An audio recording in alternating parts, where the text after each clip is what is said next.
Model 1917 with a steel original from the 1918 April barrel on it. Beautiful rifle, no question about that. But can this rifle shoot? Let's jump to the shooting deck and see what we can do with it. Enough with the bullshit talk, let's go! Model 1917 on the deck, and as you can see I am off the belly, so we are spicing the things up a little bit. This is actually, I think, a little bit closer what our troops had to face in World War I. So rarely you could make shots from prone position. This is more like being in that trench, foxhole, and you got the rifle on the edge of the parapet, looking down into the no man's land and seeing targets, and hopefully we're going to engage those targets. Original 1917 model. Let's roll. Are we ready with 150 yards target? Yes, we are. All right, Veronica is on the camera, and she's going to direct me and the course of fire, but we are starting 150 yards. Setting number 2, 6 rounds in the magazine. As you guys know, model 1917 takes 6 rounds, not like Pattern 14, only 5. So we got the 1 extra round. All right, let's see if we can take that target down. There you go, good hit. That's a hit. Veronica, whoa, strong ejection. That case went to the moon. It's in the next zip code. All right, I'm taking another round. Oh, I don't have to because I got the rounds in the magazine. I'm dumb today. It happens. Shawshank. Guys, we will go to the 250. 250 will be the next target. And for this, I have to adjust the slider to position number 3 per my notes and basically aim center.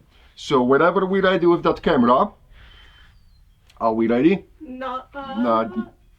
yes, we are. All right, camera ready. So round goes to the chamber. There's slight breeze down the field. Shouldn't really worry us now.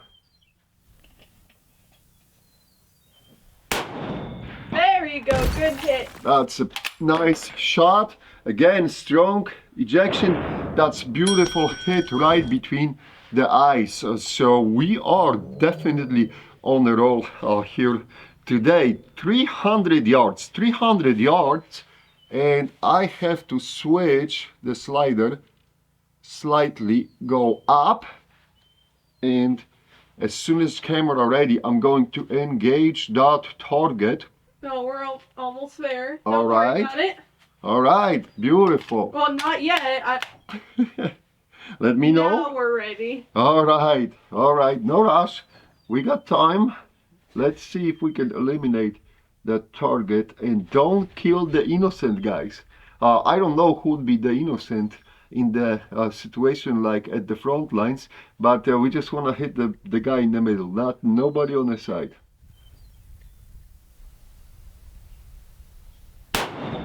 There you go, good hit.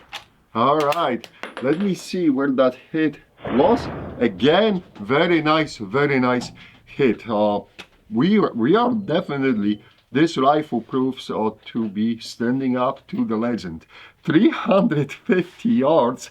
I will keep the same setting. I just have to aim a little bit higher on the shoulders level for the rear sights, and I should be good. So that's what I'm going to do according to my notes. And so far, those notes have been spot on. So we will see. As soon as they are ready, I'm going to push that round. We're ready. All right, they are ready. Closing the bolt. Good aim.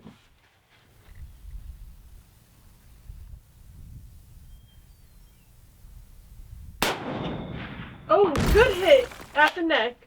There we go. I see the light was blinking. Let me see. Veronica's saying I'm on the neck level, and I am. Beautiful. We are absolutely destroying those targets today. All right, watch it, watch it. Now I jinx it for 400 yards.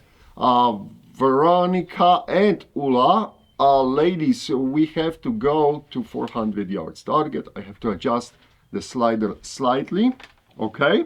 And I still got the rounds in the magazine, so I'm doing good.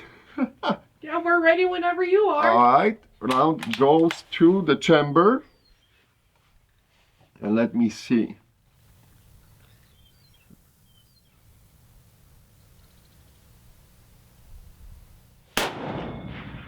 Ooh, a headshot. Good. Nice. All right, no mercy today on the range. And 400 yards target is gone. Beautiful shot. 450 yards. And we are going to use the same setting on the slider. And I'm just going to change the point of aim. So we will see what's going to happen. Are we ready with that 450? Yes, we are. All right.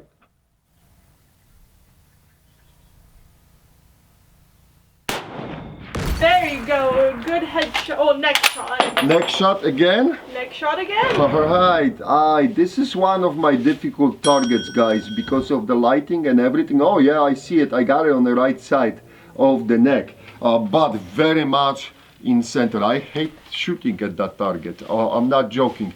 I know it's only 450 yards, but because of how the light plays the mind tricks on it, it's sometimes I miss. But we got it. We got it. Ladies, we will move to 500 yards. And for the 500 yards, I need the setting number 6 on my slider.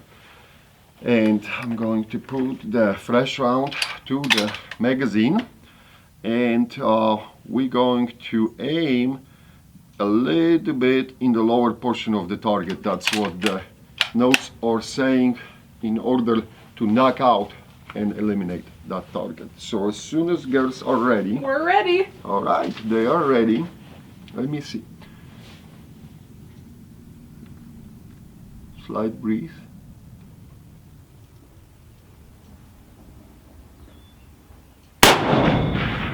That was a miss on the right, I think. That was, and it was a little bit high. Miss on the right, and that's on me.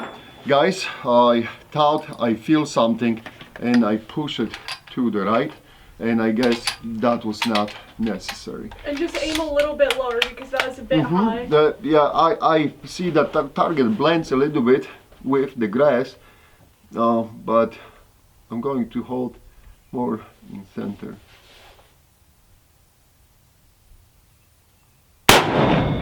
There you go, you hit it at Yep. the center. There you go, guys. Good correction. And as you can see, you know, and the WWI is dead in the center. As you can see, if you do your job behind the rifle, you can fix your mistakes. All right, moving to the 550, I will keep the same setting, and I will just And put we're ready. the aim on the target a little bit higher. You ready? Okay. Veronica told me she's ready. Ula ready. All right. Let's see. 550.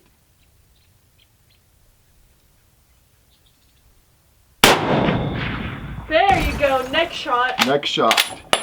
We are back into the neck shots, and back into the saddle with the groove, into the groove, and oh yeah, beautiful hit, beautiful hit. Ladies, I think we're going to take it to 600, okay? Yes, of course. And for the 600, I'm going to keep the same setting, and I'm just going to put the sights higher, and we'll see where we're going to land. Because I tried with 7, and 7 I was overshooting. So we'll see what's going to happen, okay? And we're ready. All right, they are ready. And let's see, this is, now we're getting serious. All right.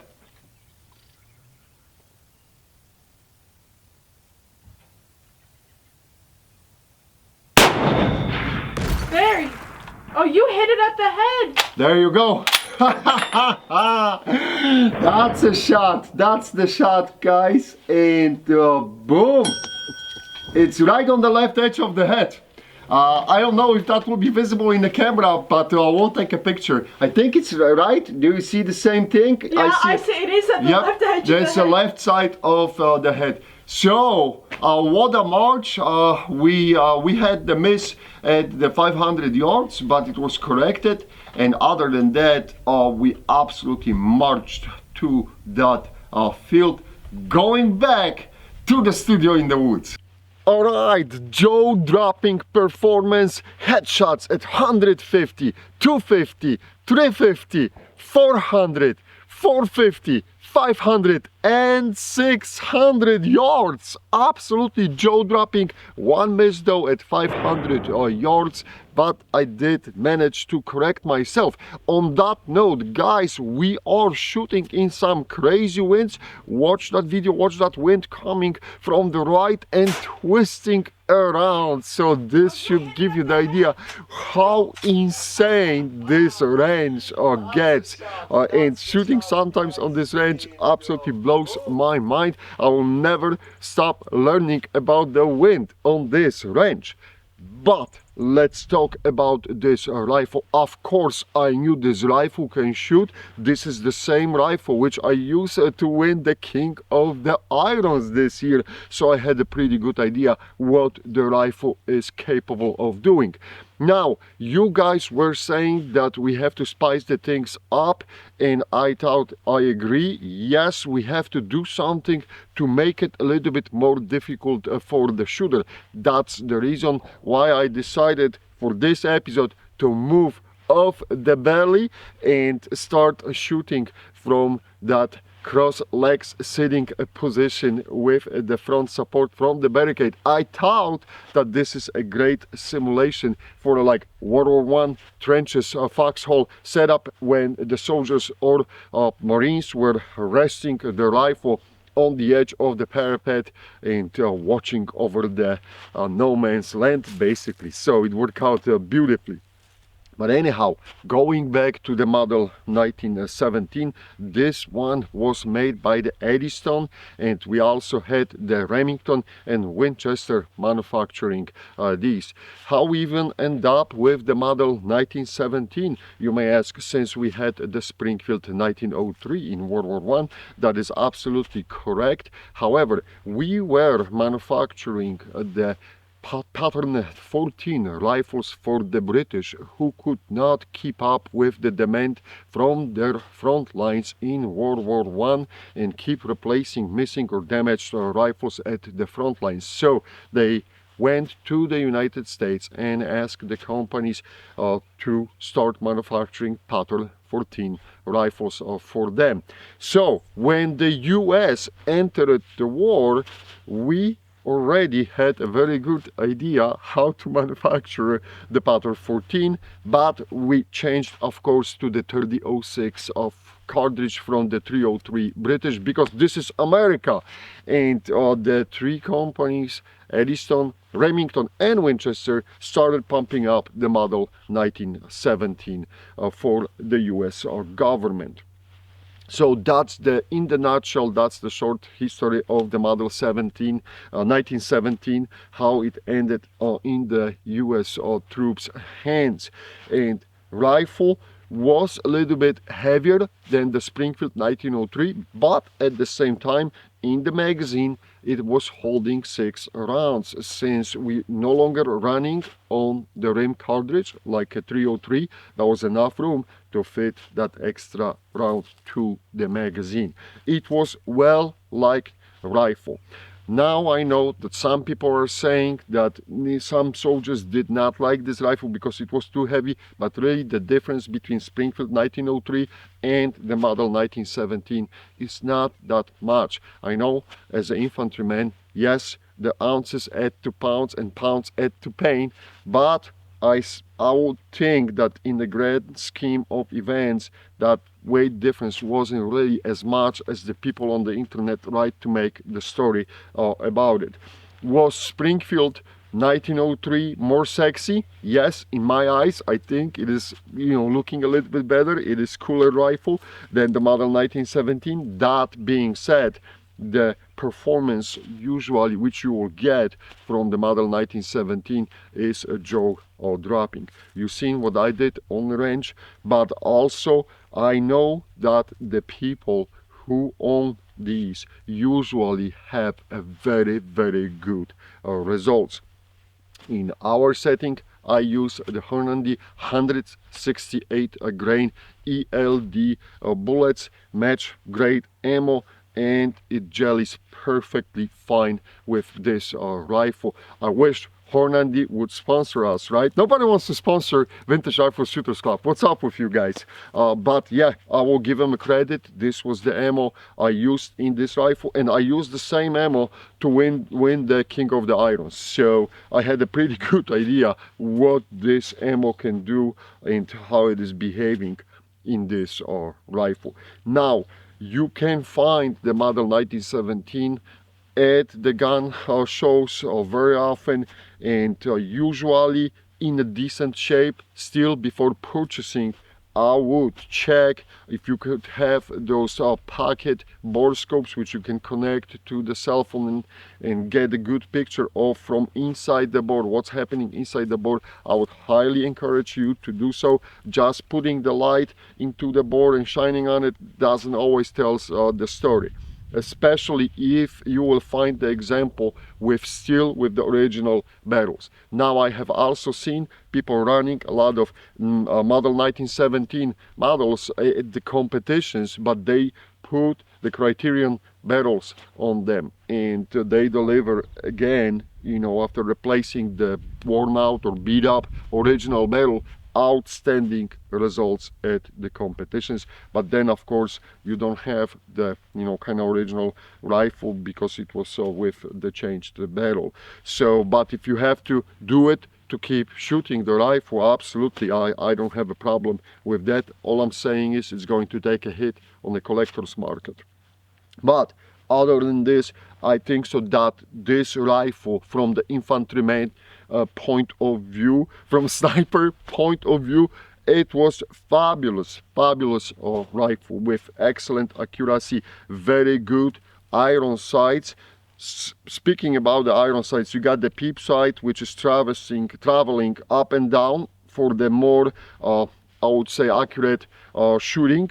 Or you have if you will flip down, you have the fast peep sight again, but this is more for like a battle zero and fast approach to the shooting and eliminating targets. So the rifle was giving you two options, and for elevation adjustments, or as I said, for a point blank almost engagements in the combat zero. So some people said that sometimes troops did not like those sights, that they preferred to have those open sights, but I don't think so that this was such a valid point, because please remember that this similar peep type sights stayed with the US troops for a very long time after the World War I. If you will look at the World War II, how the sights started looking on the battle rifles and things like this, we were using the peep sights. So, and on average, the feedback you're hearing from the people who use them in combat during the World War I, World War II, and Korean War, even Vietnam War, right? Or on the M16s and M4s to this day, right? You're using the peep sights. Rather, everyone is happy. I did not hear complaints that they would like to switch to the classic, like a V-notch open sights type. So I don't know where was that coming from.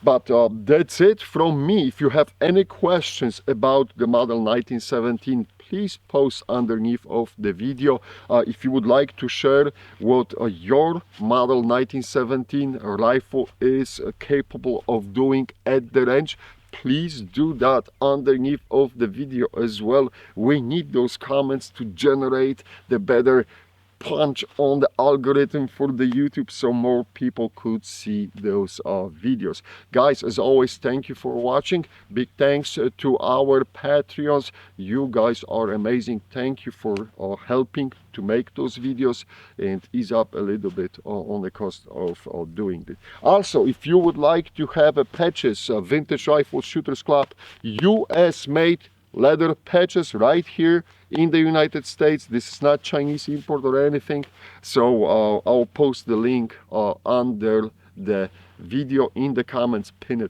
section. You will see it right there. All right, I'm zipping up, signing out. Happy Thanksgiving if I will not see you before Thanksgiving anymore. Bye guys.